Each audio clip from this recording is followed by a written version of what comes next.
Luling, Texas is a small town in central Texas with a population of just under 6,000 people.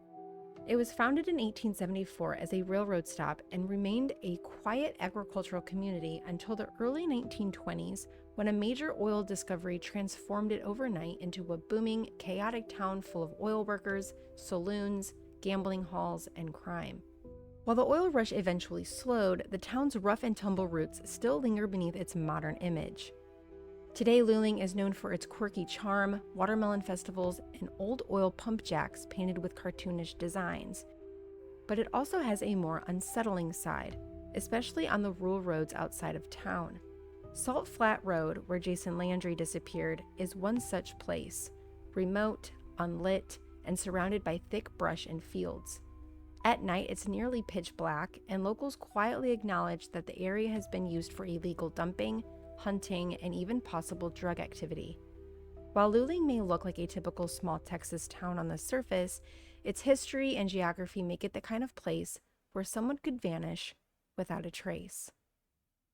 This video covers real events and may include details that some viewers find disturbing. All individuals mentioned are presumed innocent until proven guilty in a court of law. The content is based on publicly available information and is intended for educational and informational purposes only. Viewer discretion is advised.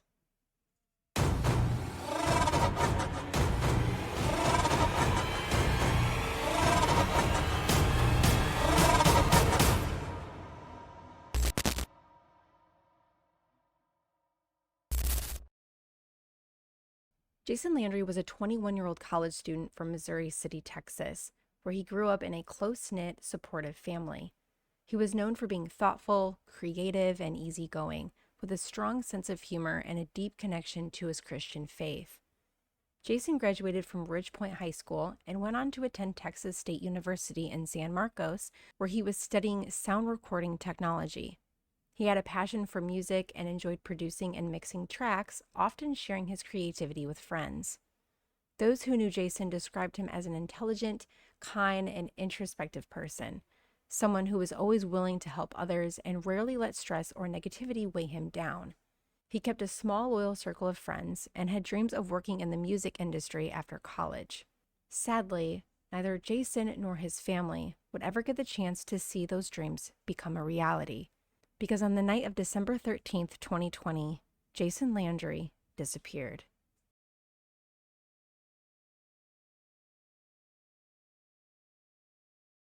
If it's 5 or 6 miles north or south of Flat Road. Can you advise on your cross street? Hello. Hello, this is Sabrina at the Caldwell County Sheriff's Office. Yep.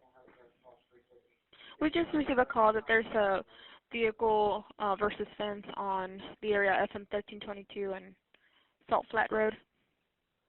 1322 and Salt Flat. Okay. Yeah, nobody inside.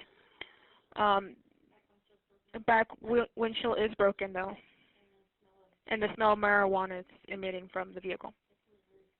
Very well. Okay. All right. Thank you. Dispatch. Hey, this is Trooper Flores. Yes. Hey, let them know that my ET is about an hour. Oh, okay.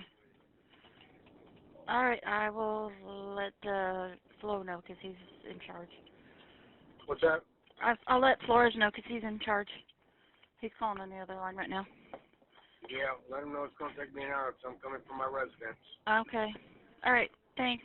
Yeah. Bye-bye. On the evening of December 13th, 2020, Jason and his pet Siamese fighting fish, Sparky, left his apartment in San Marcos, Texas, to drive home for the holidays. He had just finished his first semester at Texas State University and was heading to Missouri City where his family was waiting. The trip was about 2.5 hours long, and he was taking the usual route, mostly rural highways and back roads. Sometime after 11:30 p.m., Jason's phone activity stopped after sending his girlfriend a final Snapchat picture from inside his car. He looked normal and happy, and nothing stood out to her as unusual. What happened next has puzzled investigators, search teams, and his loved ones for years. Jason's car, a Nissan Altima, was later found crashed on Salt Flat Road, a remote dirt road just outside of Luling, Texas. It wasn't a major highway, just a dark, quiet country road with no street lights, surrounded by thick brush and open land. His car appeared to have spun off the road and hit a tree, but there was no sign of Jason himself. When the authorities reached the location, they discovered Jason's car was unlocked, with the keys still in the ignition and the headlights illuminated. His cell phone, wallet, and even his laptop remained inside the vehicle. There was no blood, no indication of a struggle. Oddly, Jason's clothing, including his shoes and even his underwear, was found scattered along the road leading away from the crash site. It's worth mentioning that a cold front had recently passed through, bringing the temperature down to around 30 degrees at that time. Jason was dressed in shorts, socks, and a t-shirt, not exactly suitable attire for wandering off into the cold night. Nearby, his backpack containing personal items and toiletries was found in the street. For investigators, the scene was perplexing. It appeared less like someone was attempting to escape an accident and more like an individual had simply disappeared in the dead of night, leaving everything behind. As the police conducted their search of the area, they enlisted the help of tracking dogs to find Jason's scent. The dogs traced his path for several hundred yards along the road, only to suddenly lose it, right in the center of the street, as if he'd either entered another vehicle or vanished entirely. Strangely, no footprints or shoe prints were discovered leading in that direction. Additionally, there were no tire tracks in the vicinity indicating that another car had stopped. Crime scene investigators were left with more questions than solutions. How did Jason find himself in this isolated back road? Why was his clothing taken off? And what transpired in that fleeting moment between his departure from San Marcos and the discovery of his car? These are significant questions that both law enforcement and Jason's family still do not have answers to. Jason's disappearance has turned into one of social media's most talked about topics. A woman named Cindy Lay, who has neither known or met Jason, has dedicated a significant amount of time and effort to the case, becoming a prominent figure in online communities associated with it. There are Facebook groups totaling over 50,000 people who are still actively trying to locate Jason. One man by the name of Jim West, a 55-year-old software executive from Houston, says he's probably spent upwards of $50,000 trying to decode and uncover what happened to the missing 21-year-old. It's as if a UFO came down, sucked him up into a beam of light, and flew away, West said. The deeper you go, the stranger it gets.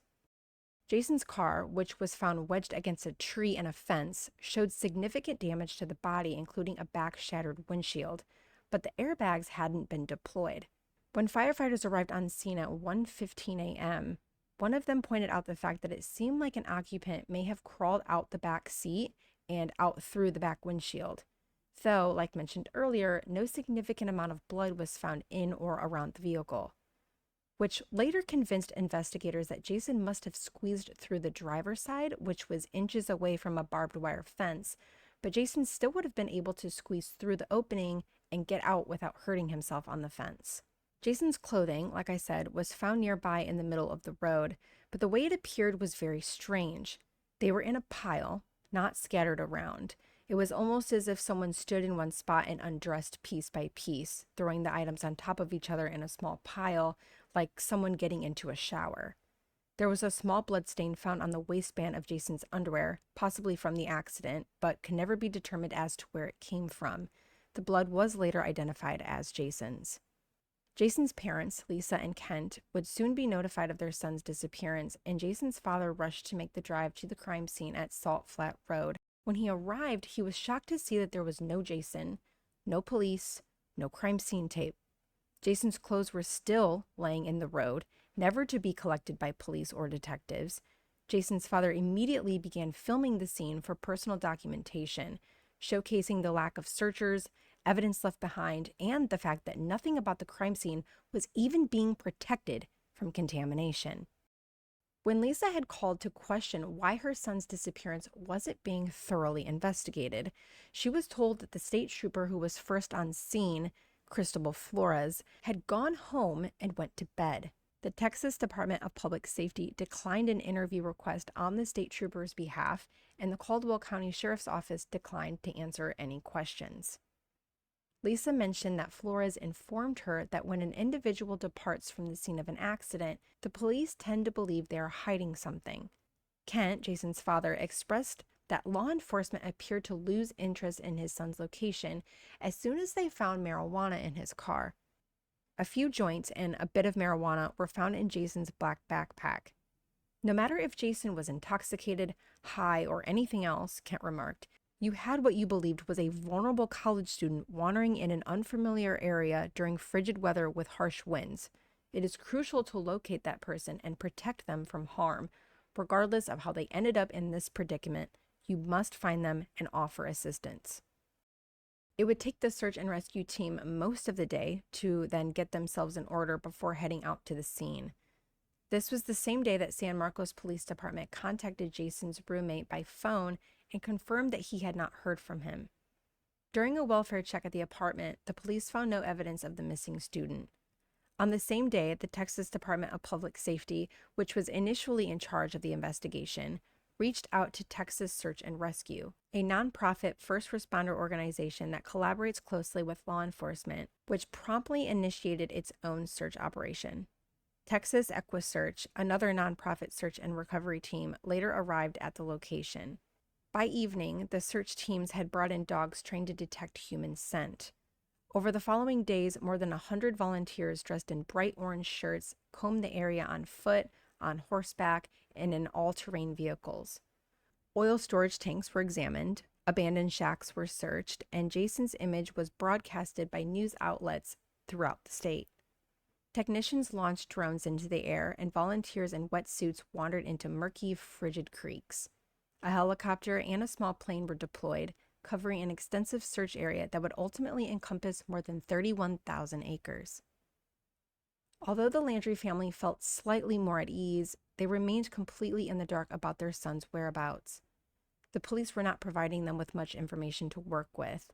Jason's father was determined not to return home. He was resolute in his quest to locate his son. His other children, along with their partners, joined him in the search for Jason. Kent and his son Kyle took refuge in an RV, courtesy of a Caldwell judge, situated near the accident site. Meanwhile, Kent's daughter Jessica and her husband opted for a nearby hotel. Eventually, more relatives of the Landry family would arrive to lend their assistance and support in the ongoing search for Jason. By Wednesday, 2 days following Jason's disappearance, the majority of the search efforts were concentrated on a small pond located about 1,000 yards from the crash site. 8 different dogs indicated the possible presence of human remains in the water. When a boat equipped with sonar technology detected something just offshore, a dive team from San Marcos entered the pond, but after hours of searching, they found no trace of Jason. What they originally thought could be Jason ended up being turtles.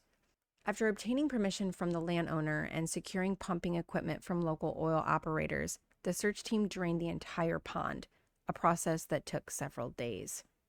After these several days were over and the pond was drained, no sign of Jason was found. The dogs kept showing a strong interest in different bodies of water in the vicinity, several of which were drained without any answers. After 9 whole days of searching, efforts were called off. Over time, investigators started to suspect they were facing some type of chemical reaction that lay outside of the known limits of olfactory science, something that could disrupt the dog's remarkable ability to accurately interpret scent information. The Texas Search and Rescue field operator, Sean Hanstrider, suggested that something in the oil production process, when combined with water, is creating the false impression of human decomposition. This was just another dead end for investigators and Jason's entire family. Until a very well-respected and retired law enforcement officer, Kim Rossmo, took part in the search.